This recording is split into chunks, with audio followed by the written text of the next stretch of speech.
Good afternoon all of you. Today we talk about the structure of flower. आज हम बात करेंगे पुष्प की संरचना के बारे में। पुष्प की संरचना के बारे में बात करने से पहले मैं आप लोगों को पुष्प की सामान्य जानकारी के बारे में बताना चाहूँगी। पुष्प है ये पौधे का सबसे आकर्षक भाग होता है। शाखा पर पुष्प जिस रचना से जुड़ा रहता है उस रचना को पुष्पवृंत कहते हैं। पुष्पवृंत का अगला भाग मोटा या फूला हुआ दिखाई देता है जिसे पुष्पासन कहते हैं। जैसे ये फ्लावर है, इस फ्लावर का ये जो नीचे का भाग है ये भाग पुष्पवृंत कहलाता है। ये शाखा से जुड़ा रहता है, ब्रांच से जुड़ा रहता है। और इस पुष्पवृंत का ऊपर का ये जो फूला हुआ भाग है ये पुष्पासन कहलाता है। और इस पुष्पासन पर ही पुष्प के अन्य सभी भाग स्थित होते हैं।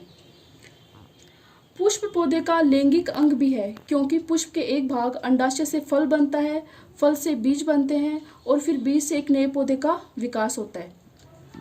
अब हम पुष्प की सामान्य संरचना के बारे में बात करेंगे। पुष्प की सामान्य संरचना मेनली पुष्प में सामान्य 4 स्ट्रक्चर होती है। सबसे पहले बाह्य दलपुंज।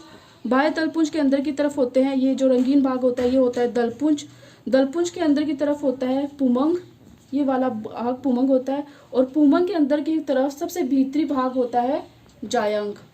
अब हम एक एक स्ट्रक्चर के बारे में बात करेंगे। सबसे पहले बाह्य दलपुंज। यह पुष्प का सबसे भारी भाग है।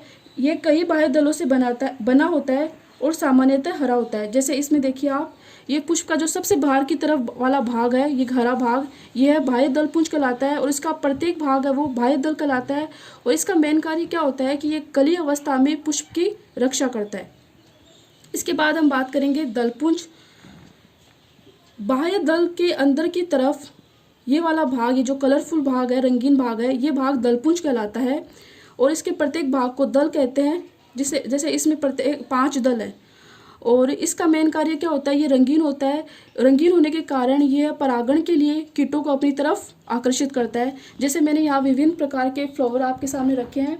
इसमें देखो ये कलरफुल, ये जैसे ये येलो, ये रेड, ये पर्पल और ये ऑरेंज। अब हम बात करेंगे पुमंग के बारे में। ये पुष्प का नर जननांग होता है। इसमें प्रत्येक सदस्य को पुंकेसर कहते हैं और इसमें परागकण बनते हैं। जैसे ये रहा पुमंग, ये प्रत्येक सदस्य, ये है स्टेमन, ये जो येलो कलर के दिख रहे हैं आपको, ये है पुंकेसर। ये पौधे का नर जननांग होता है।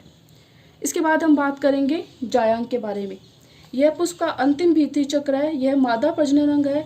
इसके एक सदस्य को अंडक कहते हैं। अंडक के 3 भाग होते हैं, वर्तिका, वर्तिकाग्र और अंडाशय। जैसे इसमें देखिए आप, इस फ्लावर में ये भाग है, ये है जायांग। इसके सबसे ऊपर के भाग को कहते हैं वर्तिका। और ये जो लंबा भाग है ये भाग होता है वर्तिकाग्र। और नीचे फूला हुआ एक भाग होता है वो होता है अंडाशय। इसी अंडाशय से फल बनता है और फिर फल से बीज बनते हैं और बीज से नए पौधे का विकास होता है। Thank you so much.